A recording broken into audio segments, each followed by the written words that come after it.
gannaaw bu ñu gërëmee sant suñuy nattaango leaderu Yewwi Askan Wi nga xam ne tey def nañu waxtaan wu am solo waxtaan ak sénégalais yi te jëmale ko ci suñu jëmm daal di feddale kóllëre ak xaritoo waaye surtout feddale diggante gi nga xam ne moo dox ci man ak ñoom ci li nga xam ne gëm-gëm la pas-pas la ak bëgg réew mi la mbokk yi li xew Yoff li xew Ngor ñun ñëpp ko gisandoo muy lu doy waar ab nguur boo xam ne day xëccoog askanam suuf soo xam ne matul sax hectare gën saa bëri ne nañ 6000 mètres carrés la mu koy xëccoog askanam ba mu jar violence bii nga xam ne ñun ñëpp gis nañ ko nguur goo xam ne day xëccoog askanam lu tuuti ci suuf gannaaw bi ñu xañee askan woowu suuf su bari soo xam ne seeni maam ak seeni maamaat amoon nañ ko ba tey soo demee Ngor nit ñaa ngi dund ci xat goo xam ne ndax famille màgg na yaatu na ñu dagg suuf sépp séddoo ko ak jaay ko ba tey tuuti leen dese woon ñu amoon mbébét def fa ay projet ñu leen loolu du fa amee nguur gu ñàkk yërmande ci askanam ba loolu andi lii nga xam ne Sénégal yépp a ngi koy gis àdduna bi yépp di ko gis muy dal ci kaw sa population nguur goo xam ne lenn rek la xam diggante ak population bi mooy ku yëngu naa dal ci kawam naa ko tënc naa ko gaañ loolu yépp na ñu teg ko ci force restera à la loi fàtte ni nag force restera à la loi mooy doole day dellu si ci yoon fàtte ni yoon googu nag ñu jox doole yoon googu mooy yoonu askan wi du yoonu Macky Sall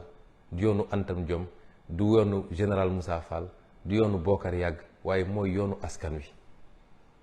mbokk yi ku yërëmul sa askan mënoo ko jëmale kanam lii nag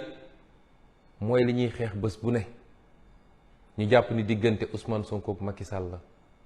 waaye nii mu amee tey Ngor amee na noonu fu ne ci réew mi muy dëkku taax yi muy dëkku kaw gi bis bu ne ñu dal ci kaw ay population jaay leen doole amuñu fuñ ko jooytoo te li gën a yéeme ci li xew jamono ji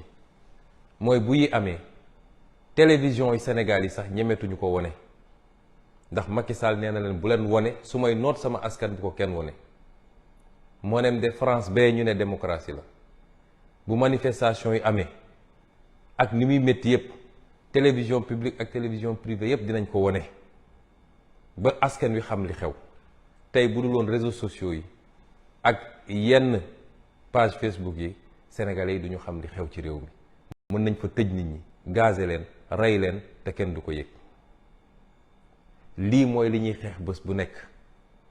waaye nag ñu war cee jàngat lu bari waa Ngor dañu wuyu seen tur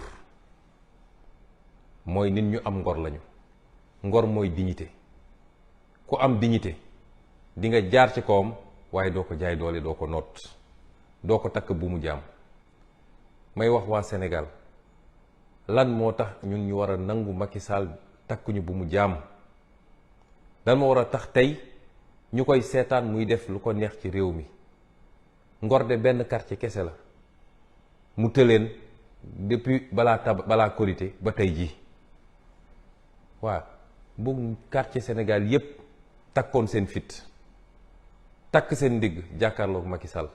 gëm naa ni du fi def genn wàllu fan dina takk ay bagaasam dem ñii woo nag ñépp ñu am solidarité ak waa Ngor rawatina ñii seen dëkkandoo di Yoff di Wakaam ba Cambérène waaye feneen ak feneen ci Sénégal benn sénégalais waratul nangu di toog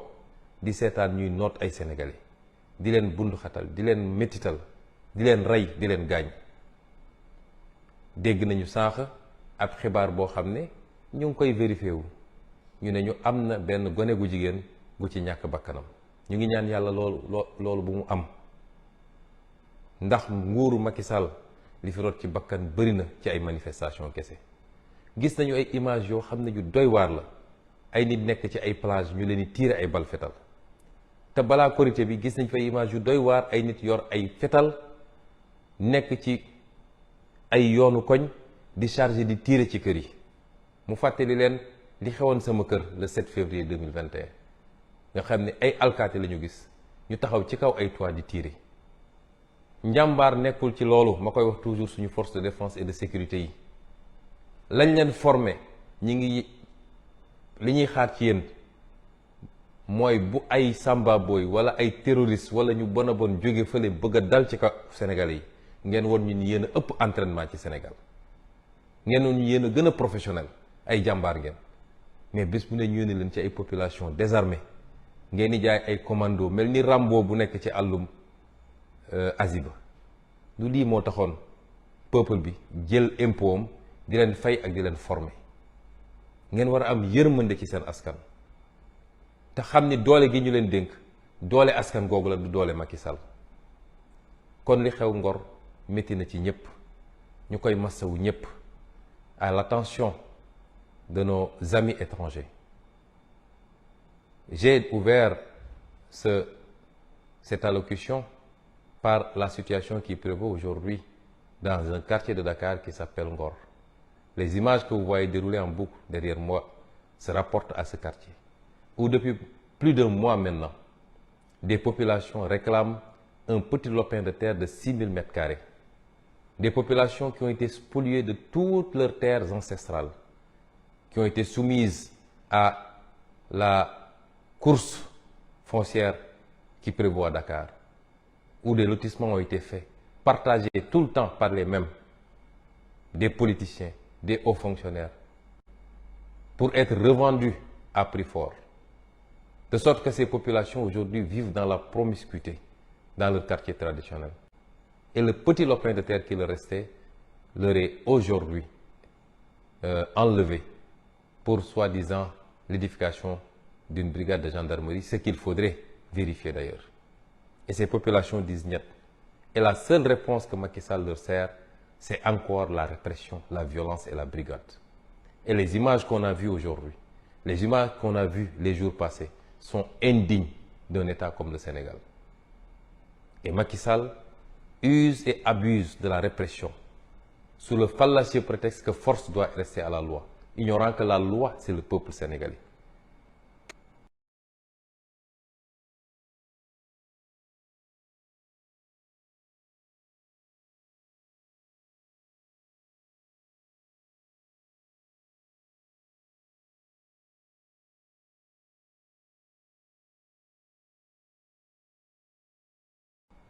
Et ce qui se passe est déplorable. Et c'est cela l'objet de notre combat de tous les jours. C'est ces violences que nous subissons tous les jours par un homme boulimique de pouvoir, entouré de gens qui se sont enrichis sur le dos du Sénégal et des Sénégalais. Et aujourd'hui, nous constatons ce qui se passe à Ngor avec beaucoup d'amertume. Mais l'enseignement qu'on en tire, parce qu'en Wolof, Ngor veut dire dignité. Et ces habitants-là répondent bien au nom de leur cité. Parce que désarmés, même désarmés, ils font face à un régime arbitraire et délibérément violent. Nous appelons tous les Sénégalais à se solidariser avec le quartier de Ngor. Et le principal enseignement que j'en tire, c'est que si les Sénégalais se mettent debout, prennent leur courage à deux mains, il n'y a pas de force de répression qui peut les contenir. Et Macky Sall ne passera pas une journée de plus à la tête de ce pays. Si c'est un quartier qui résiste depuis plus d'un mois, imaginez ce que ferait le soulèvement de tous les quartiers pour résister à l'oppression. Et c'est pourquoi j'appelle tous les Sénégalais, et particulièrement les quartiers limitrophes de Yoff, de Ouakam, de Cambérène, tous les quartiers limitrophes, à se solidariser avec nos frères de Yoff. Il nous avons été informés qu'il y aurait eu déjà un mort, précisément une jeune fille. Nous sommes en train de vérifier l'information et nous souhaiterons qu'il n'en soit pas ainsi. Et ce serait déplorable parce qu'il y a eu trop de vies humaines perdus sous le régime de Macky Sall, abattus lâchement par des forces de défense et de sécurité pendant des manifestations. Des dizaines aujourd'hui. Et Macky Sall ne compte pas s'arrêter à si bon chemin. Il faut arrêter ce massacre qui ne dit pas son nom. Et c'est pourquoi je lance un appel à tous les Sénégalais et à toute la communauté internationale à s'intéresser de très près à ce qui se passe au Sénégal. mbokk yi lii la ñu bëggoon a ubbee parce que lu ñu dab la balaa ñuy commencé yéguñu ko woon ba ñuy door enregistrement bi sànq ci suba ñu ngi leen di jox rendez-vous dans quelques minutes le temps que techniciens yi positionné élément bi ngeen mën a déglu li nga xam ne mooy waxtaan bi ñuy seq ak yéen tey asalaamualeykum wa rahmatulah wa barakaatu.